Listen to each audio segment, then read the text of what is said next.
Hello, everybody. Welcome back to Diego Knows. I am Diego, and yes, it's time to get through another episode of Sex and the City. That's right. We're going to finish up season 4 today.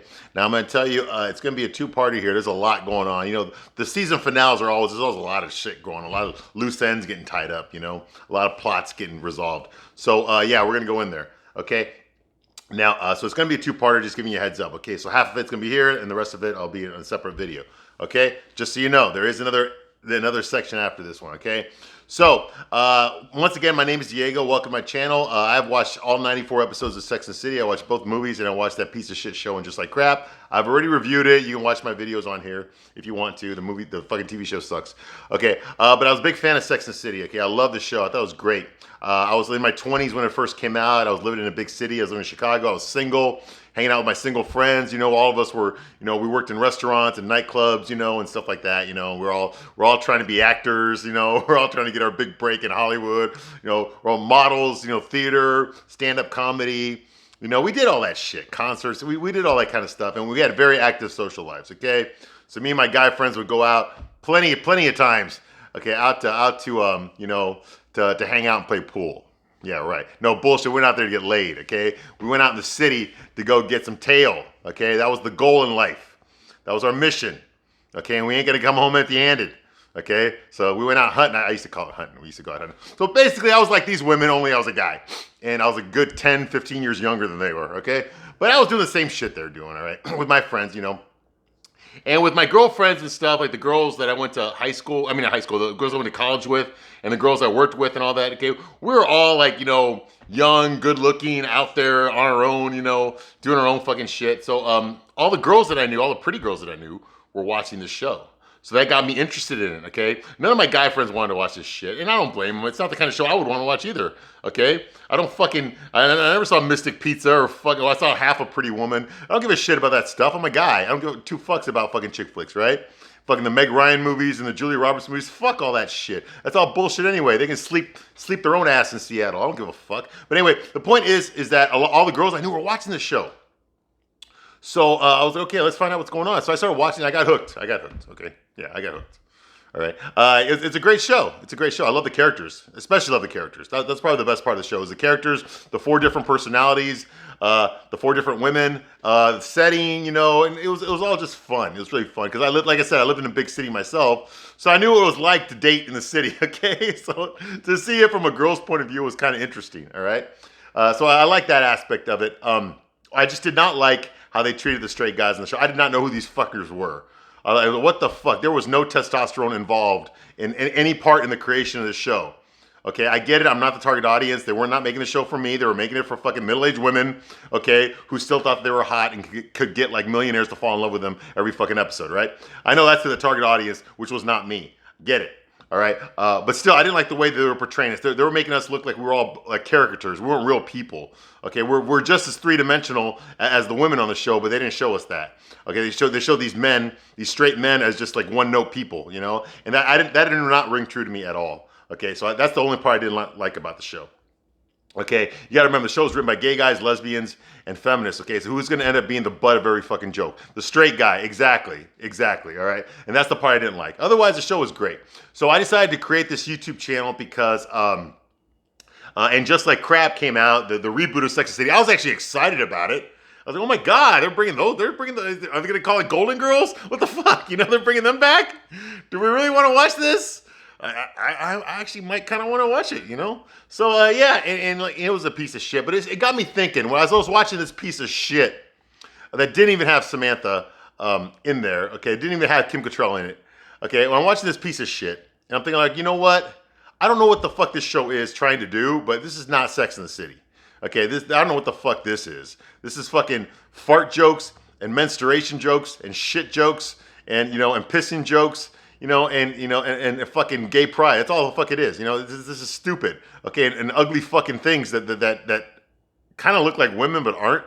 Yeah. So I don't want to watch that shit. Okay, I don't want to watch fucking Fred Flintstone with fucking lipstick on. Okay, which is what I got treated to every fucking episode. No, I wanted to watch the show when it was good. Okay, so I started rewatching the old episodes. I was like, you know what? I think I'm going to review the old episodes. I'm going to review the good version of this show. Okay, and that's what I've been doing. I tell you what, I'm reliving my youth.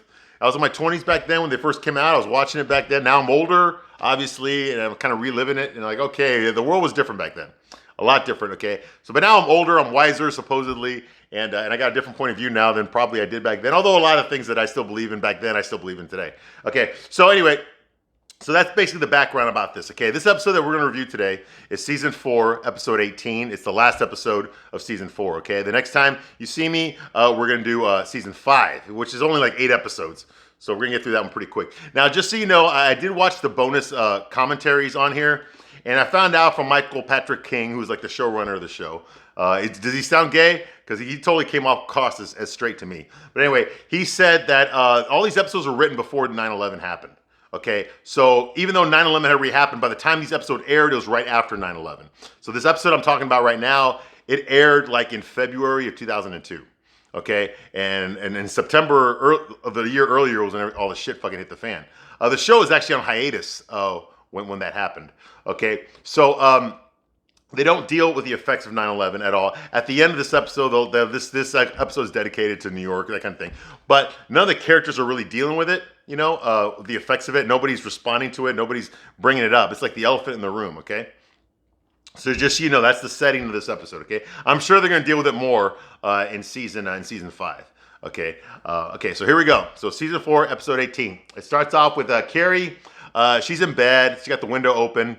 And the seasons are starting to change, starting to get colder outside. So she grabs a blanket and she starts thinking about Big, you know, because she's sleeping by herself, right? So she calls Big and Big answers the phone. Holy shit. She calls her ex-boyfriend Big. And he's like, who is this? You know? And she's like, guess. He's like, the Princess of Monaco. She's like, she's dead. He goes, exactly, which is why I want to know why she's calling me. See how witty that is? Yeah, you're right. Okay, so Carrie's like, look, I'm lonely. I'm lonely, can I come over? And he's like, it's just to keep each other company. Just to keep each other company. Yeah, of course it is, right? I give you a straight man's point of view here, okay? So don't get offended by anything that I do. If you do, get the fuck out right now, okay? I do not censor myself here. I'm gonna tell you the honest God truth. I'm gonna tell you what your dad didn't tell you, what your stepdad didn't tell you, what your mom's boyfriend didn't tell you, what your baby's daddy didn't tell you, what your boyfriend didn't tell you, and what the guy you're cheating on your boyfriend with didn't tell you. I'm going to tell you. If it applies to you, okay? If it applies to you, don't fucking throw things at me, all right? I give you a shameless point of view here. I don't censor myself, all right? Deal with it. Let's see if you can handle it. All right. So that's going on here. Okay, so she shows up at his place, and she's got pizza. And she goes in there.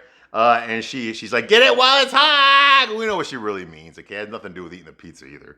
All right. So she walks in there and all the furniture's gone. There's boxes everywhere, but there's no furniture. So she's like, all your furniture's gone. He's like, and Big's like, yeah, I'm leaving New York, Carrie. But why is all your stuff gone? Well, that's why I'm leaving New York. All the crime. And nothing to do with all the fucking terrorists that are gonna fucking kill us all if I stay here. No, it's because of the crime. So, yeah, and you know, he would definitely be a victim, okay? I mean, look at where he works. He's a banker. He's an investment banker. That's what I think he is. So he would work in that area where all the shit went down. Yeah, my understanding is back when that shit happened, a lot of people just moved out of downtown. They moved out of that area in New York. Even though there was no danger of it getting attacked again like that, they moved out, and I think that's what Big's doing here. Yeah, and I'd do the same thing. I would not want to fucking be in New York, okay, at all after that shit happened. Get the fuck out of the city, dude. He lives like in the rich part of town, okay, where all the skyscrapers are, okay, all the shops are, all the expensive stores. He lives there because he's a fucking multimillionaire, so he can afford to live there, okay. So yeah. You know, that money ain't gonna fucking save you, okay, when those towers come down, all right? You need to get the fuck out of there, all right? And that's what he's really doing, but I don't think the episode's really gonna go there. They're not really gonna do that. You know, they don't want to scare, I think it's too soon at that time. They don't want to scare the audience, you know, for all the people that are living there and watching the episode, you know, and then also they're looking out their window and looking up at the sky. Yeah, it was scary times back. For those of you who weren't alive back then, it was some fucking scary ass times. I remember looking out, I was in Chicago, I remember looking up, dude, there were no planes anywhere. I saw one fucking fighter jet circling the city over and over again. That's all I saw that night. Yeah, insane. But anyway, so that's going on here. So he still got his records there in his box, but all his furniture is gone. Everything's empty, The red room is still there. The room that he painted red is still there. Okay, so she tries to sit down, and she sits into a box and falls right through the box. So she sits on a bunch of records. Okay, and he tells her, "Hey, I'm moving to California. I'm moving to Napa." She's like, "Why?" He's like, "Well, I'm just tired, Carrie." He's like, "When you're tired, you take a Napa. You don't move to Napa." He's like, "Well, I bought a vineyard over there. Well, 3/4 of a vineyard. The mountain is still under dispute, And, that's what I'm going to do. I'm just going to live over there in Napa, California, which has got some great wine, by the way. Now you go to the grocery store, you see wine. It's all from Napa. The cheap shit comes from Napa, okay? But they got some really good vineyards over there. They really do. I've been there. I've been to Napa. It's great. Great cheese, great wine. I don't drink anymore, but when I did, yeah, I tasted wine. Yeah. Okay, so that's going on here. Like I said, he's leaving the city. And Carrie's like, "Well, you're going to go away without telling me?" He's like, "I was going to tell you. Maybe I was going to tell you." And why should he tell her? Okay, she's not his girlfriend anymore. They're friends, but are they really friends? Every time they try to hang out with each other, someone gets laid. Either she gets laid or he gets laid. Okay, so how could you see that as friends? I mean, even when they go out, like if I go out with a platonic girlfriend and she hooks up with a guy, I'm gonna feel like a fucking idiot. Why would I fucking do that? No, I would not do that. Just like, if I went to a bar with a girl and I talked to another girl and I believe in that girl, what's going to happen to my friend that came with me? That's just there's just something wrong about that with me. So you can't really be friends. Now there are women out there that I am friends with, okay? And you can be platonic with a girl that you slept with. You can do that, but I at least have respect as far as not to throw my single life in their face. Okay, like I've got a friend who lives far away. Whenever I go to visit her or whatever, yes, we've been lovers in the past and shit. But if we're hanging out together platonically, I'm not gonna pick up another girl when I'm with her. It's not because I can't. It's because I don't want to do that to her. Okay, I don't want to disrespect her that way. I don't want to think that, hey, I'm just hanging out with you so I can pick up some hotter girls. No. I want to be there to hang out with my friend, okay, not to pick up someone else. I'll pick up the other girls when I'm not with her, okay? There's plenty of time for that, all right? But not when I'm with her, all right? I don't want to rub her face in something like that, So Carrie's upset that he didn't tell her, She's like, what? So if I hadn't called you, you could have left and not even told me, and I would never have known. I told you I would have called you, Anyway, so that's going on here. And she's like, "You can't just leave. You're like the Chrysler Building." He's like, "You're a part of this city." Okay. Meanwhile, Samantha and her boyfriend, Richard, are in bed together. He's actually working on some paperwork while they're in bed, even though they're in bed, in their pajamas. And Samantha's wearing a nightie, and she's trying to kiss him and trying to fuck him. And he's like kind of blowing her off, like, "Hey, I'm trying to work, honey. I'm trying to work, And she's all fucking upset, all right? And of course, Richard, oh, no, sorry. That happens later. My bad. She's actually in bed. Samantha's in bed eating fucking chocolate, waiting for Richard to come home. Okay? He has not come home yet. She's fucking pissed off. He finally walks in the door wearing the exact same clothes that he wears every fucking episode because he does not own any other clothes at all. He always wears the exact same fucking shit. Dark blue suit, white shirt, open collared. And he walks in wearing that, of course. And Samantha's pissed off. She's like, "You're 3 hours late." He's like, "Hey, I got tied up at work." He's like, "Okay, you see that? You know what that is over there? That's a phone. Have you all two met each other yet?" He's like, "Hey, I'm sorry, okay? I'm sorry, He's like, I've been eating chocolate all fucking day. If I end up with cellulite, it's your fault." Typical, yes. Women always blame men for getting fat. Yes, you're right, absolutely right about it. I blame men too. It's our fault all the fucking way. We're the ones that shove the chocolates down your fucking throat. So yeah, it is our fault when you get fat. Exactly. Good call, Samantha. Yes, Straight Guys wrote this episode. All right, so that's going on here. Richard tells her, he kisses her and he goes like, "What's up? What's up, sweetheart, besides me?" Get it? That was a hard-on joke. "What's up besides me?" Because that's the way you talk to your girlfriend. I guess I have kind of talked to girlfriends that way. Okay, so that's kind of realistic. Okay, anyway, Samantha says like something like, "I don't appreciate being kept waiting, especially when I have a gift for you." He's like, "Oh, really? A gift? So that means that we're gonna have a three-way again with another fucking hot girl?" "No, it's a gift, and it's a box, right?" And he opens it up. She's like, it's National Richard's Being a Prick Day. So here. So she gives it to him, he unwraps it. It's basically like a painting, a small painting of 3 red hearts. 3 red hearts. She's like, I saw this and I thought of you. And he looks at it and he's just like, oh, okay, thanks. And he puts it down. And while they're kissing, she goes like, you know what? I think it should go right over there in his bedroom. And he just looks over like, fuck this, I'm not putting that up there. And I wouldn't either. It looks like shit. It's fucking terrible. But how you gonna tell that to your girlfriend without hurting her feelings? Anyway. Meanwhile, Carrie goes over to Big's, she's still at Big's place. Okay, and she's going through the boxes and she finds his record collection. Okay, I don't know why he left it there. Okay, I know that's like one of his most prized possessions is his fucking records. He listens to Todd Lundgren, and all sorts of shit. So she's going through the record collection. She's making fun of his records. He's got Blood, Sweat, and Tears. And she's like, oh my God, look at this. This belongs in a museum. And he's like, don't knock it till you tried it, okay? Anyway, they're drinking wine. Okay, they're getting fucked up. So their inhibitions are kind of lowered. So you know where this is leading, right? Okay, and then she pulls out this Henry Mancini album, and it's Moon River. Yes, Moon River from Breakfast at Tiffany's is that song. And she's like, this is Henry Mancini. How fucking old are you? He's like, hey. It was my parents. That album belonged to my parents. They used to play it at home all the time before they would go out. And I would listen to it all the time. It's classic. And so, of course, he grabs the record away from her and he wipes it off to make sure there's no smudges on there. And he's got a little record player there. Yeah. Now everyone's got a record player today in 2022. But back then, in the early 2000s, man, if you had a record player, okay, you're a fucking dinosaur, okay? You're like, what the fuck, dude? It's 2002. What the fuck are you doing with that thing?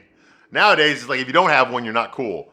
But back then, it was in between the get rid of the record players and get the CDs and, and go back to record players, all right? Yeah, there were no hipsters back then. With their fucking record players, okay?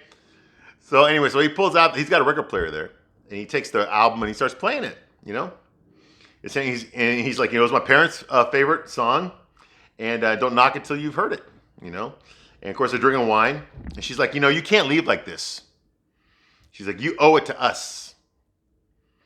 And by us, I mean New York and me.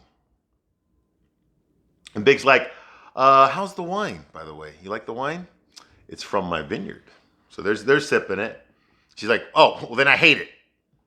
Okay, so he plays the record. He plays Henry Mancini's version of Moon River, which, if you've seen Breakfast at Tiffany's, okay, you know the song very well. It's the one that Audrey Hepburn sings on the stairwell, okay? And when Paul goes out there, and looks down and he sees her, singing Moon River, it's a beautiful scene. I actually love the song. I really do. I didn't see Breakfast at Tiffany's until I was like fucking 35 years old. That was the first time I saw that movie, okay? That was the first time I saw that movie. I think I was like 35 or 36 years old when I first saw Breakfast at Tiffany's. And I thought it was charming. I didn't like it too much, but I think it was well written. It was definitely a chick show, a chick movie, But I did like George Papard in the role of Paul, the writer / male prostitute. Well, I mean, Holly Galati, she was a prostitute too, okay? So they were really like trying to not accuse each other. They were both fucking sluts, okay? And yeah, of course, he's a prostitute, so that in Hollywood, that means you're lonely. There's no one I can give my heart to. So he goes outside trying to find someone to give his heart to, and he sees, Audrey Hepburn's character, Holly Galati, singing Moon River. It's a great song. It's a great song. Okay, I know Truman Capote wrote the movie. He wrote the book first, then to turn into a movie, But I think it was very well directed. Blake Edwards did a great job. He did the Pink Panther movies, It was a good story. It was a good story. I enjoyed it a lot. It had that New York vibe to it that Woody Allen would popularize that New York vibe later on. And then, of course, Sex and the City did it after Woody Allen, too. It's all New York, Jewish people, shopping, all that kind of shit. Yeah, they were doing that back when Breakfast at Tiffany came out in the 50s, all right? So it's a good movie, but I really remember that song. I love that song. That song was incredible. It was a great movie and so perfect for that role. I mean, that movie really is a gem. I think it's Audrey Hepburn's best work. I'm not a fan of hers at all. I don't think she's the prettiest thing in the world. Like I said, women put her on a pedestal. Men did not put her on a pedestal. Okay, women did. Okay, Ripley don't believe that shit about two fucking guys. William Holden and Humphrey Bogart fighting over her. No, that would never happen in real life. Okay, not her. Okay, but you women seem to like it a lot. So fucking yeah, let's go to Paris. All that shit. Anyway, it's some chick shit from the fucking 50s, but it's a great song. It's a great song. I gotta admit, I love that song. Sometimes I get emotional listening to it. It depends on the context, what I'm doing at that time. I was well, I will let this slip. There was someone very important in my life, and I remember that we danced to that song, and I remember it very well. And it was really, me watching the scene again. It kind of brought back those memories, of time in my life when that song meant something to me, So yeah. So there's that, Hey, I'm a human being too. I got feelings too, just like you do, okay? So yeah, you hear a song you haven't heard in a long time and it takes you back to that place. Absolutely, absolutely. Even though this movie came out way before I was born, it still brings back memories, good memories, So there's that. And of course, for Big, he tells her, hey, listen to this part right here, where he says like, two drifters. Well, I thought he said twisters, which meant, Chuck Berry, come on, baby, let's do the twist. Very popularized in Spider-Man 3. So of course, she gets up too, so they start doing the twist together, which looks fucking stupid as fuck, especially since they're playing Moon River and they're not playing Let's Do the Twist. But then they start slow dancing with each other. Okay, so that's going on here. Okay, so, then the record starts skipping, which kills the mood, so he doesn't get a chance to kiss her because the record starts skipping. It's an old record. Come on, the record's from the fucking 50s, all right? So Carrie thanks Big for his company. She splits out there. She's like, okay, we're going to go do something on Sunday, and blah, blah, blah. Don't disappoint us. And by us, I mean you and me, and then she leaves, all right? Carrie goes and tells the girls what's going on. They have lunch together like they do every fucking episode. And Samantha's like, where do people go when they leave New York? And Miranda's like, I think they go into the real world, which is, I guess that's kind of true too. Hey, if you haven't made it by a certain age in New York, okay, it's time to go back home, okay? It really is, or else you're gonna stay there, okay? I don't live in Chicago anymore, but you know what? It's like I think you should do that when you're young. Go live in a big city, see what that's like, and then decide if that's what you want for the rest of your life. If it is, stay there. If not, go somewhere else, okay? That's what I did. Samantha is like, she's like, I saw a homeless man show me his dick on the way over here, okay? It don't get more real than that. And Carrie's like, well, he said he would have called me first before he left, but what if he didn't? And Miranda says, it's like these guys you had a great second date with, and then you never hear from them again. Really, Miranda? You had a second date? Someone actually fucking went out with your fat, ugly ass a second time? Really? I find that hard to believe. Are you sure this ain't the Sci-Fi Channel? Let me double check that DVD. Okay. Anyway. All right. So yeah. So she's like, I just pretend they died, or maybe you're dead. Maybe you're the one that's dead to them. Dead fuck bitch. Okay. Carrie says, should I have a going out of business sex with him since he's leaving? And Miranda says, no. Hold on there, quick draw. We respect and like each other. No. What? It could be a lot of fun. No. It could be romantic too. Romantic? Yeah, romantic. No. What the fuck, Miranda? Hey, just wear a condom. That's all I'm saying. Wear a condom. Let me tell you something, you fucking bitch. Do you really think you would have made it to be like 37 years old, single, and no kids if she wasn't on the fucking pill? Okay? I'm pretty sure Carrie's on the pill. Just because you're not on the pill, Miranda, and you're stupid, doesn't mean Carrie's not on the pill. I'm pretty sure all of them were on the pill, okay? Except for Charlotte and you, apparently. I think Samantha and Carrie were on the pill, okay? I do believe they have Planned Parenthood over there. All right. So that's going on here. Charlotte says like, well, look at you. You had sex with Steve. And she's like, yeah. And look at my big fat pregnant ass now. Well, she doesn't say that. She just points to her big fat pregnant ass, her stomach, Samantha says sex with an ex can be depressing. Okay. If it's great, you're not going to get it again. And if it sucks, it's just sex with your ex. Yeah. Like she should talk, right? Ever get jealous much, Samantha? Okay, Carrie's like, she looks at Miranda and she says, look, Miranda, I love you, but this isn't 2 years ago. I'm different now. Big and I are different now. We're different, and I feel safe around him, okay? He's this great man in my life, and now he is leaving. Miranda's like, just wear a condom. Samantha's like, I don't know how you girls do it. Big and Aiden. This love stuff is a motherfucker. Okay. My name is Samantha, and I am a loveaholic. Hi, Samantha. It's infuriating. Where does it go? No one actually makes it, do they? Actually, they don't. They don't, Samantha. They really don't. It's like a 55% divorce rate now. And it was almost as bad back then. But the bottom line is, okay, 70% of all divorces are instigated by the woman. Okay? Second marriages, it's like 80%. Okay? In your second marriage, all right, that you're going to get divorced. If you're both college educated, your second marriage is 90% chance you're getting divorced. Okay? Your second marriage. Yeah. Exactly. That's what it is right now. Okay? So no, marriage is not what it used to be. Now, feminists think that's a good thing. Well, no, it kind of destroyed marriage, okay? I think marriage should be about mutual respect between both partners, but each partner has duties that they have to fulfill, and it can't be one-sided, all right? So that's what I think. I'm not going to talk about marriage that much here, but, it doesn't really work, The only way to have a successful relationship is you have to be willing to sacrifice something for each other, okay? And you have to keep it going. You have to keep the spark going, okay? You got to be responsible for that shit. You let that shit slide, your marriage is going to slide. It's a very delicate thing. It can be very strong, okay? If you have a strong foundation, if your foundation is based on fucking Sex in the City, you've already fucked up, or you already ruined your life, okay? So don't even go there. All right, but anyway, that's just what I think. All right. So Carrie's like, yes. You know what happens? When their relationship works, it's because they leave New York.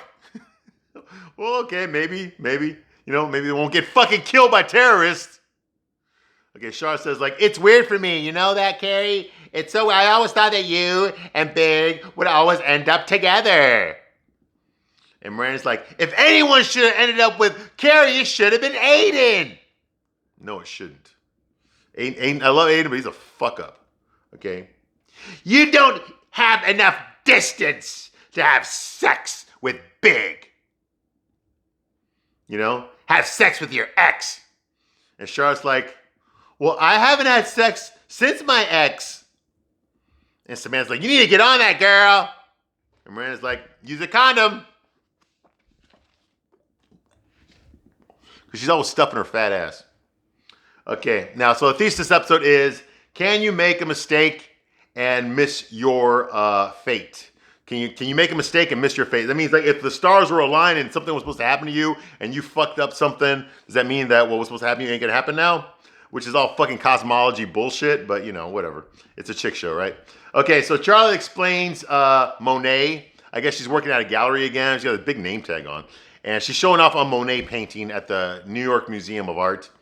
Okay, which is actually kind of realistic. There's this guy, she notices this guy following her around with the group, and she looks at him, she's like, weren't you here last week and the week before that? He's like, oh, yeah, I was, I've been coming over here to see you, because I kind of, like, was trying to figure out a way, like to ask you to go out on a date with me, maybe, and that would be possible, I didn't know if that was a good idea to talk to you, or just to wait until I come back next week, or, just totally fucking bombing big time.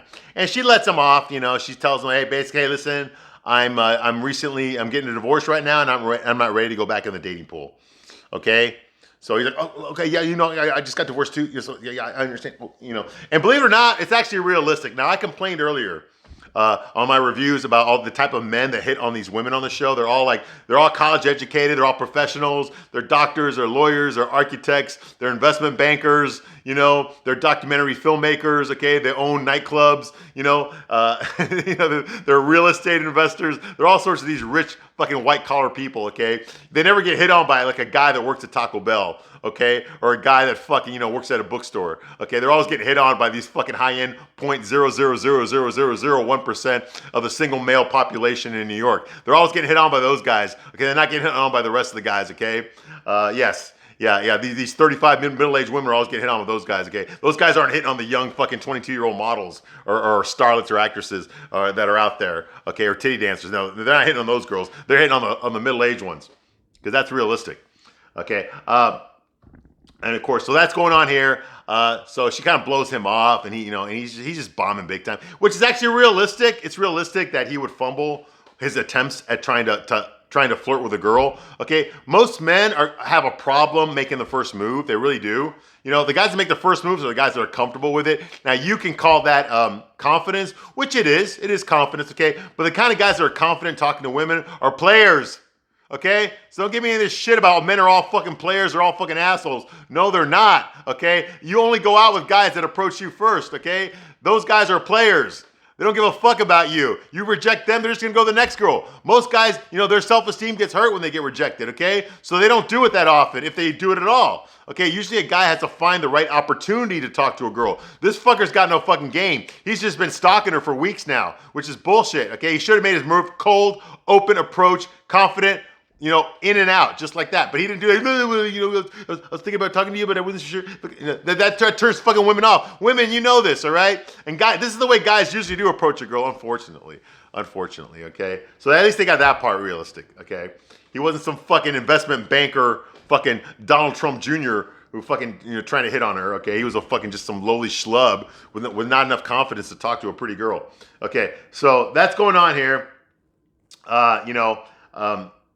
So, like I said, they were talking about Monet, and Charlotte mentioned that she loves Monet, and she's moving right along, and then she looks over and she sees Trey, her soon-to-be ex-husband, is in the museum with his mom, okay, with her mother-in-law, Bunny McDougal, okay, and the first thing that Bunny McDougal says is how she fucking hates Monet. Monet's a piece of shit. And Trey says, oh, mother, you should really learn to have an opinion, So now Charlotte's freaking out that her fucking soon-to-be ex-husband is in the museum while she's in there working.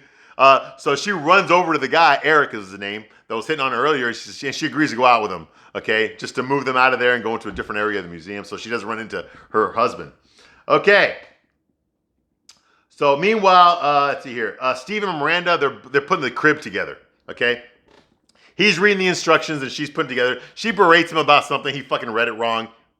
Turns out he actually read it right. Miranda was wrong. She doesn't really apologize to him, but she does point out, hey, how come you didn't correct me when you were right? He's like, oh, well, you got like a good 60 pounds on me, And she laughs at that. It's kind of funny. She's all big and fat, She's like in her ninth month. Yeah, she's going to drop real soon. Okay, so she's there, and she's like, she tells him, and he's like, I was thinking about Danny. What? I was thinking about Danny Hobbs. Danny, well, like, I guess that's a good name. Well, what name do you like? Oh, I like Paul. Paul's like a good name in the Brady family. My dad, my granddad, Paul, but Danny's good too. We could go with Danny. Yeah. Hey, you want to shoot some hoots, Danny? Yeah. I guess that's a good name too. What the fuck? You're not even gonna fucking let the kid have his fucking last name? That's his fucking dad. That's his father. His last name is his fucking birthright. I don't know. Hey, everyone can have their own opinion. I'll tell you this, okay? But my child has my last name, okay? That's my fucking son, all right? That last name is his birthright, okay? His mother gave him his first name. I'm giving him his last name, all right? To me, that's fair. But, of course, what's fair to Miranda is that she's going to give him her last name, and she's going to give him his first name, too. That's fair to Miranda. Okay, of course it is. Okay, so that's going on. Little Danny... he starts thinking about it, and Steve starts kind of like getting all misty-eyed, when one boy's like, wow, man, I can't believe it. We're making something for little Danny here. And Miranda's like, don't fucking cry, Steve. Okay. Meanwhile, Samantha tries to fuck Rich while they're in bed. This is the scene that I jumped to too fast. Sorry about that. Now she's in bed in her pajamas, and Richard's in bed in his pajamas, and he's trying to work. And she's trying to fuck him. She's trying to kiss him and stuff. And he's trying to like get off me, bitch. I'm trying to fucking work, He didn't say that, but you can tell that's what he's thinking, And so she just gets like, if you want out, just say it. He's like, what the fuck? He's like, well, wait, it's just this one time. I'm trying to work, What about last night when we went to the opera? I was bored. Yeah, but we fucked for like 3 hours after that. Big whoop. That's basically what she does. And Samantha's like, My picture has been laying there on the floor for days. How come you haven't put it up? Oh, don't worry, I will. I'm just not sure it belongs here. You mean I don't belong here? He's like, hey, you know, I heard the weather report this morning, and it didn't say anything about a fucking shitstorm. So he's like, and where were you for lunch, huh? During lunch, where were you? Because I saw you get into a car with a woman who had come fuck me shoes on. Just tell me you're sleeping with someone else, and we'll call it a day.